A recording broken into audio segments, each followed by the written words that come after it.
Tadjoura, la ville blanche, va bientôt accueillir un hôpital régional flambant neuf qui desservira les populations des deux régions du nord du pays, à savoir Tadjoura et Obok. Cet hôpital va répondre aux besoins des populations en termes de santé et toutes les prestations sanitaires seront octroyées ici aux populations qui vont bénéficier donc de tous ces soins et toutes les structures et toutes les infrastructures seront mises en place pour bien sûr le grand bonheur des habitants du nord du pays qui n'auront plus besoin de se déplacer vers la capitale pour les besoins en santé. Dans ce reportage, nous essaierons de répondre aux questions du genre à qui bénéficiera cet hôpital, quelles étaient bien sûr les difficultés rencontrées par les habitants de ces deux régions du nord du pays et qu'est-ce que vraiment concrètement cet hôpital propose aux habitants des deux régions du nord du pays. Reportage.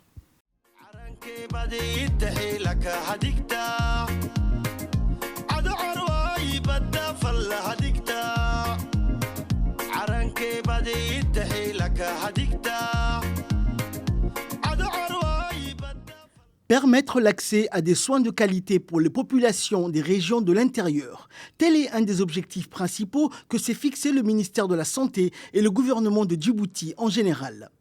À l'instar de l'hôpital régional d'Ali Sabié et de celui d'Arta, c'est au tour des régions du Nord de se doter désormais d'un hôpital régional flambant neuf et de haut standing. De son appellation CMH ou Centre médico-hospitalier, l'ancien hôpital de Tadjoura ne répondait pas aux besoins sanitaires des habitants de la région et ces derniers n'avaient pas d'autre choix que de se déplacer vers la capitale. Tadjoura disposait auparavant un centre médico-hospitalier. Ce centre, par exemple, si je vous donne quelques chiffres, avait à peu près par année 1000 consultations, 60 accouchements. Mais surtout, cet hôpital évacuait tous les 2 jours des patients vers Djibouti.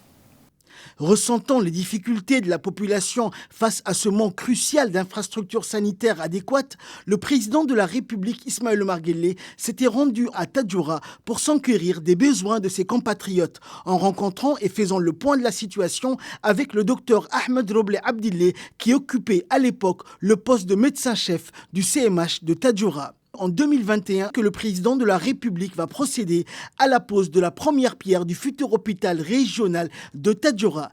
Et c'est ainsi que les travaux seront lancés. Il est à noter d'emblée que la construction de ce projet s'inscrit étroitement dans le cadre de la vision du président de la République Ismaël Omar Guelleh en matière de santé. Cet hôpital pourra non seulement satisfaire les besoins d'accès aux soins médicaux de la population dans la région de Tadjoura, mais aussi couvrir les autres régions du Nord, telles qu'Obok, et facilitera considérablement l'accès aux soins médicaux des populations de ces régions. Cet hôpital, offert par le gouvernement de la Chine au peuple djiboutien sous forme de dons, est le second du genre, après l'hôpital régional d'Arta.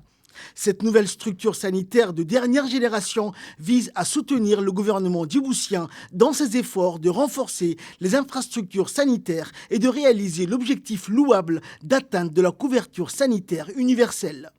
Construit sur une superficie de 4132 m², cet hôpital est un hôpital général avec une capacité de 50 lits, disposant de services divers tels que les services d'urgence, de médecine générale, de chirurgie, de gynécologie obstétrique, de pédiatrie, de laboratoire, un service radiologie, échographie et des salles d'opération. Il faut rappeler que les gens devaient se rendre à Djibouti pour tout type de maladies. C'est-à-dire tout ce qui est accidenté, tout ce qui est les gens qui doivent se faire opérer, les femmes avec des complications obstétricales devaient se rendre à Djibouti et ils devaient passer par la route d'El Rassal qui était très très difficile, surtout pour les femmes enceintes ou bien les personnes qui sont déjà blessées ou qui ont des pathologies. Cet hôpital va combler tous ces besoins. La construction de cet hôpital moderne à Tadjoura permettra sans nul doute de mettre fin au déplacement des malades et autres blessés des accidents vers la capitale. L'avènement de l'hôpital régional du Nord s'inscrit dans la ligne politique tracée par le chef de l'État. Un exemple de la coopération gagnant-gagnant que notre pays entretient avec la Chine. Un mot de remerciement à l'endroit du président de la République et de son gouvernement et à l'endroit de la population, surtout que l'hôpital est pour eux. C'est l'hôpital que les Chinois nous ont construit, c'est un bijou de technologie. C'est-à-dire que pratiquement, les matériels qui sont mis, ce sont des derniers cris. Donc, il va falloir qu'on essaie de les préserver de les conserver, surtout de très bien l'entretenir. C'est très très important. Notre équipe de reportage est partie à la rencontre des habitants de la ville blanche qui n'ont pas hésité à faire étalage de leur enthousiasme.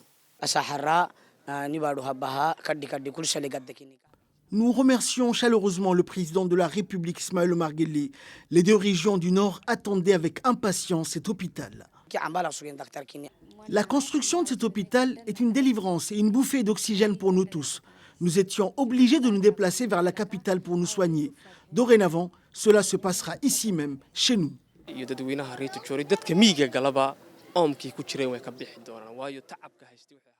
Tous les habitants du Nord, surtout ceux de localités, seront soulagés.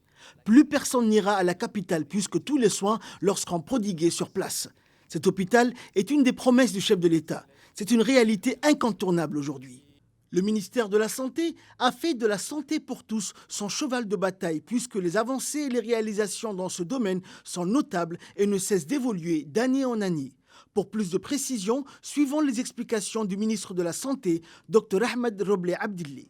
Cet hôpital régional va couvrir les régions de Tadjoura et d'Obok.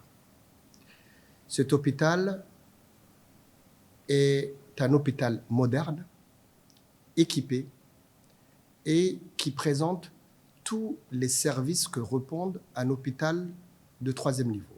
Et cet hôpital aura toutes les ressources humaines nécessaires. Et dès l'ouverture déjà, tous les principaux services ou départements de l'hôpital vont travailler et vont rentrer en fonction. C'est la vision du chef de l'État pour améliorer sans cesse les prestations que le ministère de la Santé offre aux populations, surtout aux populations les plus reculées. La construction de cet hôpital va améliorer à coup sûr le quotidien de ces populations qui pourront désormais se soigner chez eux. Cette prouesse technologique a été possible grâce à l'amitié entre Djibouti et la Chine. Cette dernière étant prête à renforcer la coopération sino-djiboutienne dans divers domaines, notamment dans le domaine sanitaire, en vue de consolider davantage l'amitié entre les deux peuples et de porter notre coopération à un niveau plus élevé.